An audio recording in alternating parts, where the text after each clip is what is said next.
यामिमां पुष्पितां वाचं प्रवदन्त्यविपश्चितः वेदवादरता पार्थ नान्यदस्तीति वादिनः।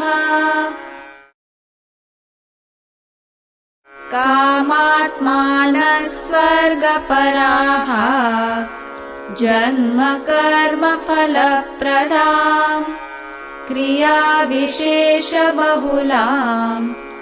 भोगैश्वर्यगतिं प्रति